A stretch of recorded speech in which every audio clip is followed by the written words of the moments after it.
नमस्कार दोस्तों। एक बार फिर से आप सभी का टू द पॉइंट चैनल में स्वागत है। दोस्तों, आज के इस क्लास में UP triple S C PET exam के लिए भूगोल विषय के अंतर्गत भूजल संसाधन, पर्वत, पहाड़ियाँ तथा हिमनद से संबंधित टॉप 25 मोस्ट इम्पॉर्टेंट प्रश्नों को देखेंगे। सबसे पहले थ्योरी सेक्शन को डिस्कस करेंगे, फिर उसी से संबंधित ऑब्जेक्टिव प्रश्न को सॉल्व करेंगे।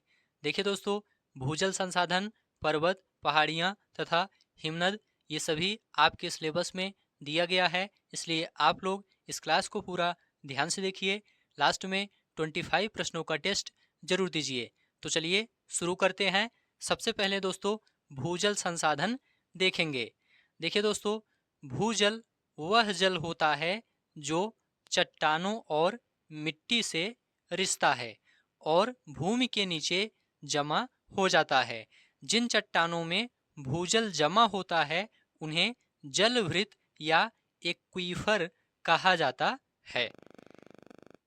भूजल दोस्तों एक मीठे पानी के स्रोत के रूप में एक प्राकृतिक संसाधन है।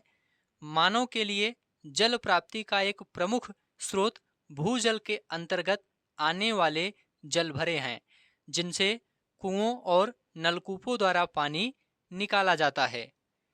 चलिए आगे बढ़ते हैं। देश के वार्षिक भूजल संसाधन में वर्षा जल का योगदान 68% है और अन्य स्रोतों जैसे कि नहरों में रिसाव, तालाब इत्यादि की हिस्सेदारी 32% है। भूजल का 89% हिस्सा सिंचाई क्षेत्र में प्रयोग किया जाता है।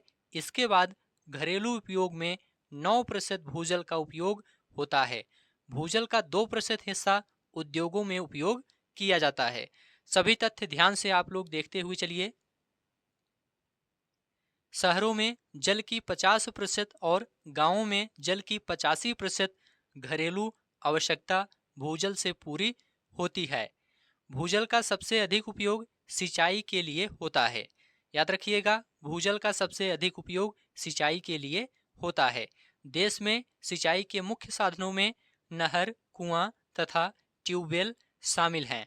इन सभी जल स्रोतों में भूजल की बहुत बड़ी हिस्सेदारी है। चलिए आगे बढ़ते हैं। कुएं तथा ट्यूबवेल सिंचाई के लिए लगभग 61.6% जल उपलब्ध कराते हैं, जबकि नहरें 24.5% जल उपलब्ध कराती हैं। देश में सर्वाधिक नलकूप व पंप सेट तमिलनाडु में पाए जाते हैं। महाराष्ट्र का दूसरा स्थान है और केवल नलकूपों की सर्वाधिक सघनता वाला राज्य उत्तर प्रदेश है। इसे आप लोग याद रखिएगा। दमन गंगा सिंचाई परियोजना दमन गंगा नदी पर कार्यरत है। इस परियोजना के तहत बना जलाशय गुजरात के वलसाड जिले में स्थापित है। गिरना सिंचाई परियोजना दोस्तों महाराष्ट्र के नासिक जिले में गिरना नदी पर स्थापित है और पंबा सिंचाई परियोजना केरल के पाम्बा नदी पर स्थित है। इंदिरा गांधी नहर को सतलज नदी से जल मिलता है। याद रखिएगा, इंदिरा गांधी नहर को सतलज नदी से जल मिलता है। यह भारत की सबसे लंबी सिंचाई नहर है। अटल भूजल योजना की रूपरेखा भूजल प्रबंधन के लिए संस्थागत संरचना को सुदृढ़ करने तथा 7 राज्यों गुजरात, हरियाणा, कर्नाटक, मध्य प्रदेश, महाराष्ट्र, राजस्थान और उत्तर प्रदेश में टिकाऊ भूजल संसाधन प्रबंधन हेतु सामुदायिक स्तर पर व्यवहारगत बदलाव लाने के उद्देश्य के साथ बनाई गई है। अटल भूजल योजना। अटल भूजल योजना का मुख्य उद्देश्य देश के भूजल प्रबंधन में सुधार लाना है। यहाँ से दोस्तों पर्वत, पहाड़ियाँ तथा हिमनद से संबंधित कुछ तथ्य देखेंगे, उसके बाद ऑब्जेक्टिव प्रश्न को सॉल्व करेंगे। देखिए दोस्तों, हिमालय पर्वत की सबसे ऊंची चोटी माउंट एवरेस्ट है। माउंट एवरेस्ट की ऊंचाई 8,848 मीटर या कहीं कहीं पर दोस्तों 8,850 मीटर भी लिखा रहता है, तो दोनों आप लोग याद रखिएगा। यह विश्व की सबसे ऊंची चोटी है। यह नेपाल और तिब्बत के बीच स्थित है। देखिए दोस्तों, माउंट एवरेस्ट ये नेपाल और तिब्बत के बीच स्थित है। भारत की सबसे ऊंची चोटी केटू या गाडविन आस्टिन है, जिसकी ऊंचाई 8,611 मीटर है। यह काराकोरम श्रेणी में स्थित है। याद रखिएगा, गाडविन आस्टिन जो है ये काराकोरम श्रेणी में स्थित है। ये भारत की सबसे ऊंची चोटी है। यह पाक अधिकृत कश्मीर में है तथा वृहद हिमालय के उत्तर में स्थित है। यह संसार में एवरेस्ट के बाद दूसरी सबसे ऊंची चोटी है। ठीक है, चलिए आगे बढ़ते हैं। हिमालय या हिमाद्री के सुदूर उत्तरी भाग की औसत ऊंचाई लगभग 6000 मीटर है। नेक्स्ट है दोस्तों कंचनजंगा। कंचनजंगा भारत का दूसरा सबसे ऊंचा शिखर है। इसकी ऊंचाई 8598 मीटर है। यह नेपाल और सिक्किम की सीमा पर स्थित है। यह दुनिया का तीसरा सबसे ऊंचा शिखर है और भारत का दूसरा सबसे ऊंचा शिखर है। महान हिमालय की प्रमुख चोटियों की बात करें दोस्तों तो माउंट एवरेस्ट, कंचनजंगा, मकालू, नंदा देवी, ये सभी दोस्तों महान हिमालय की प्रमुख चोटियां हैं। और माउंट नागटिब्बा पर्वत शिखर लघु हिमालय श्रेणी की पर्वत चोटी है जो कि उत्तराखंड में अवस्थित है। अरावली श्रेणी भारत के साथ साथ विश्व की सबसे प्राचीन पर्वत श्रृंखलाओं में से एक है। अरावली पर्वत श्रेणी की सबसे ऊंची चोटी गुरु शिखर है। याद रखिएगा, अरावली पर्वत श्रेणी की सबसे ऊंची चोटी गुरु शिखर है। अरावली पर्वत राजस्थान से लेकर दिल्ली के दक्षिण पश्चिम तक विस्तृत है। विंध्य पर्वत उत्तर पश्चिम में अरावली पर्वत श्रृंखला और दक्षिण में सतपुड़ा रेंज से घिरा है। यह झारखंड, उत्तर प्रदेश एवं छत्तीसगढ़ राज्य में स्थित है। सभी तथ्य ध्यान से देखते हुए चलिए। विंध्याचल पर्वतमाला उत्तर भारत को दक्षिण भारत से अलग करती है। विंध्याचल पर्वतमाला उत्तर भारत को दक्षिण भारत से अलग करती है। प्रायद्वीपीय भारत की सबसे ऊंची चोटी अन्नाई मुड़ी है जो अन्नामलाई पहाड़ियों में अवस्थित है। पश्चिमी घाट पर्वत श्रृंखला को दोस्तों सहयाद्री कहा जाता है। सहयाद्री कहा जाता है पश्चिमी घाट पर्वत श्रृंखला को। यह पर्वत श्रृंखला गुजरात से कन्याकुमारी तक 1600 किलोमीटर लंबी है। पश्चिमी घाट का उच्चतम शिखर अनाईमुड़ी है। यह केरल में स्थित दक्षिण भारत की भी सबसे ऊंची चोटी है, अनाईमुड़ी। चलिए आगे बढ़ते हैं। लघु हिमालय या मध्य हिमालय महान हिमालय के दक्षिण में तथा शिवालिक हिमालय के उत्तर में समानांतर रूप से फैला है। पीर पंजाल श्रेणी दोस्तों ये लघु हिमालय की सबसे लंबी पर्वत माला है। नेक्स्ट है दोस्तों विश्व की सबसे लंबी पर्वत श्रृंखला एंडीज पर्वत श्रृंखला है। याद रखिएगा, एग्जाम में पूछा जाता है विश्व की सबसे लंबी पर्वत श्रृंखला कौन सी है, तो एंडीज पर्वत श्रृंखला है। और एंडीज पर्वत श्रृंखला दक्षिण अमेरिका महाद्वीप में स्थित है। इसे भी आप लोग याद रखिएगा। ब्लैक फॉरेस्ट पर्वत दोस्तों जर्मनी में अवस्थित है। इसे भी आप लोग याद रखिएगा। देखिए दोस्तों, जब दो भ्रंशों के बीच का स्तंभ यथावत रहे और किनारे के स्तंभ नीचे धंस जाएं तो ब्लैक पर्वत का निर्माण होता है। भारत का सतपुड़ा पर्वत, जर्मनी का ब्लैक फॉरेस्ट व वासजेस पर्वत, पाकिस्तान का साल्ट रेंज और संयुक्त राज्य अमेरिका का वासाच रेंज व सियरा नेवादा ब्लैक पर्वतों के उदाहरण हैं। जब दो भ्रंशों के किनारों के स्तंभ यथावत रहें तथा बीच का स्तंभ ऊपर हो जाए तो हार्स्ट पर्वत का निर्माण होता है। ठीक है, जर्मनी का हार्ज पर्वत इसका प्रमुख उदाहरण है। इसे आप लोग याद रखिएगा। प्रायद्वीपीय पहाड़ी मैदान की एक अनोखी विशेषता काली मिट्टी का क्षेत्र है जिसे दक्कन ट्रैप कहा जाता है। पश्चिमी घाट पठारों का ढलान है जो गुजरात और महाराष्ट्र की सीमा से शुरू होकर गोवा, कर्नाटक, केरल, तमिलनाडु से होते हुए कन्याकुमारी में समाप्त हो जाती है। पश्चिमी घाट पठारों का ढलान है, इसे आप लोग याद रखिएगा। पोनमुड़ी दक्षिण भारत का एक छोटा सा हिल स्टेशन है। यह केरल के तिरुवनंतपुरम जिले में स्थित है। यह भारत के पश्चिमी घाट की एक पर्वत श्रृंखला है। छोटा नागपुर पठार को भारत का खनिज संपन्न क्षेत्र होने के कारण भारत का हृदय के रूप में जाना जाता है। याद रखिएगा, छोटा नागपुर पठार को भारत का हृदय कहा जाता है। इसे भारत का रूर प्रदेश के नाम से भी जाना जाता है। छोटा नागपुर पठार अभ्रक, बॉक्साइट, तांबा, चूना पत्थर, लौह अयस्क और कोयला जैसे खनिजों का भंडार गृह है।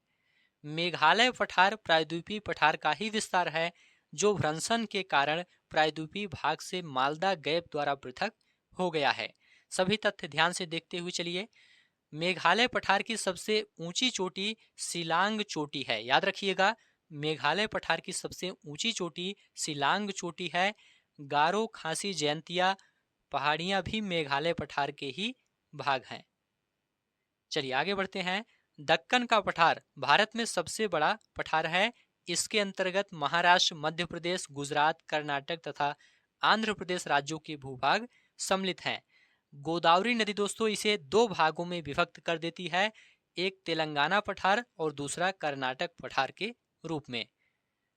नेक्स्ट आगे बढ़ते हैं। नाथुला दर्रा दोस्तों सिक्किम को चीन के तिब्बतीय स्वायत्त क्षेत्र से जोड़ता है। कौन सा दर्रा? नाथुला दर्रा सिक्किम को चीन के तिब्बतीय स्वायत्त क्षेत्र से जोड़ता है और प्राचीन सिल्क रोड की एक प्रशाखा का हिस्सा बनता है।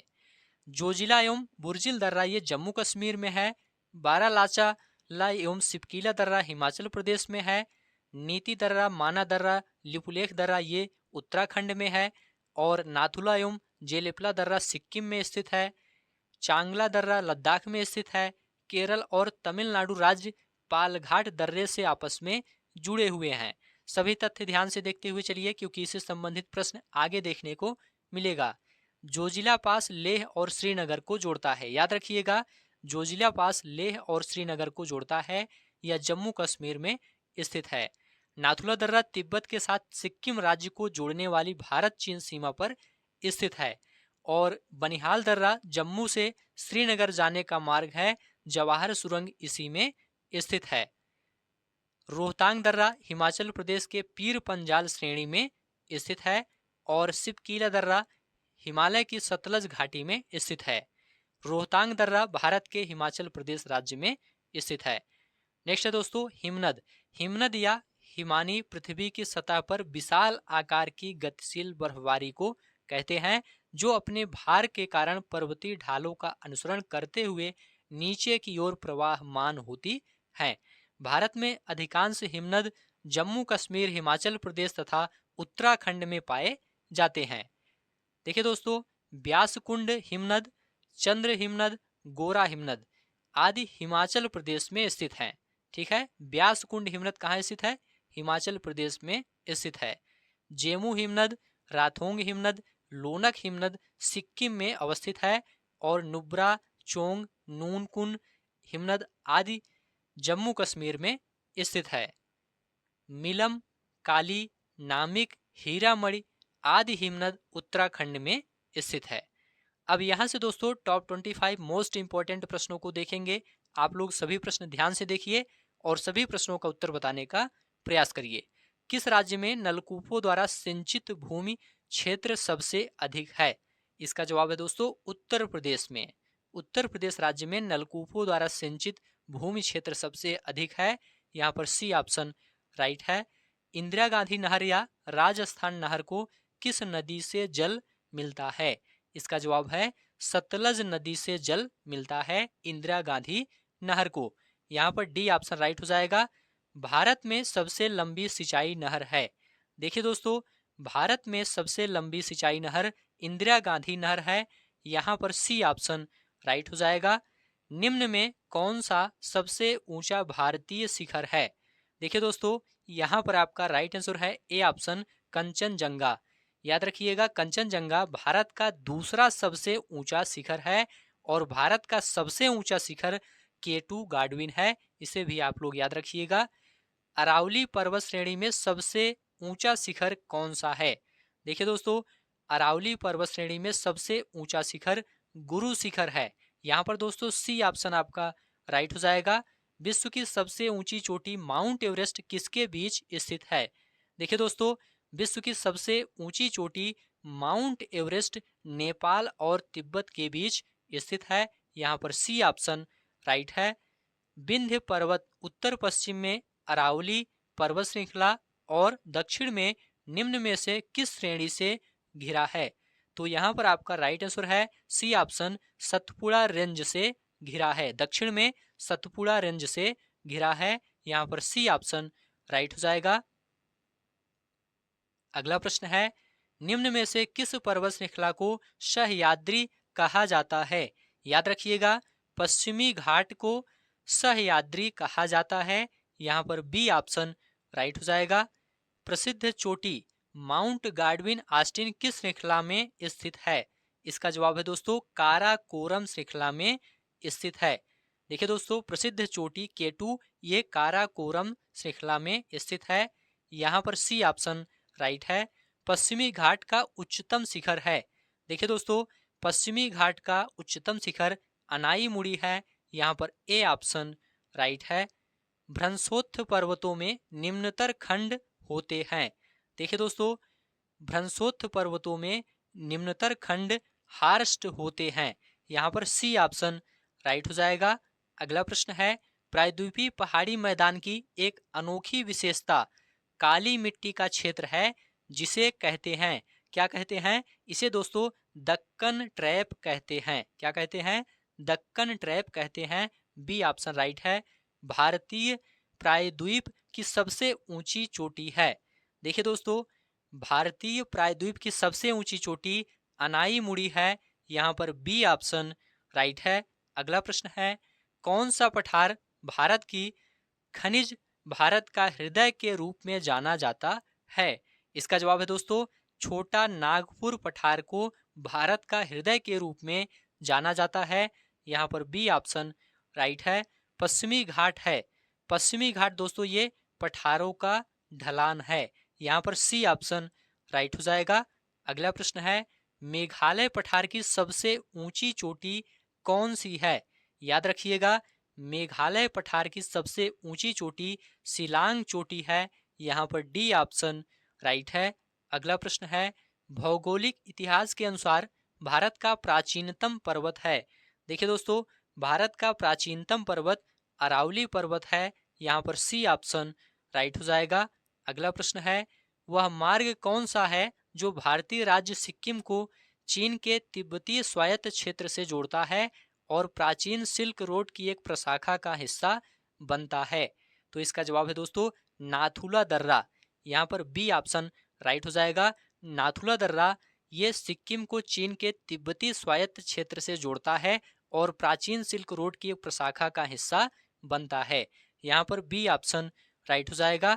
अगला प्रश्न है, इनमें से कौन से राज्य पालघाट दर्रे से आपस में जुड़े हुए हैं?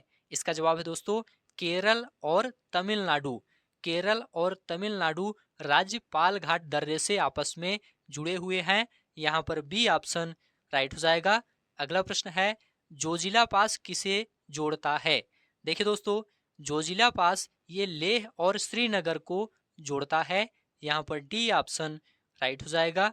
अगला प्रश्न है, ब्यास कुंड हिमनद किस राज्य में अवस्थित है? याद रखिएगा, ब्यास कुंड हिमनद हिमाचल प्रदेश राज्य में अवस्थित है। यहाँ पर डी ऑप्शन राइट है। हीरामणि हिमनद किस राज्य में अवस्थित है? देखिए दोस्तों, हीरामणि हिमनद उत्तराखंड राज्य में अवस्थित है। यहाँ पर ए ऑप्शन राइट हो जाएगा। अगला प्रश्न है, एंडीज पर्वत श्रृंखला किस महाद्वीप में स्थित है? देखिए दोस्तों, एंडीज पर्वत श्रृंखला ये दक्षिण अमेरिका महाद्वीप में स्थित है। यहाँ पर सी ऑप्शन राइट है। विश्व में सबसे लंबी पर्वत श्रृंखला कौन सी है? याद रखिएगा, विश्व में सबसे लंबी पर्वत श्रृंखला एंडीज है। यहाँ पर बी ऑप्शन राइट हो जाएगा। अगला प्रश्न है, निम्न पर्वतों में से कौन सा जर्मनी में अवस्थित है? यहाँ पर आपका राइट आंसर है ए ऑप्शन ब्लैक फॉरेस्ट पर्वत ये जर्मनी में अवस्थित है। यहाँ पर ए ऑप्शन राइट है।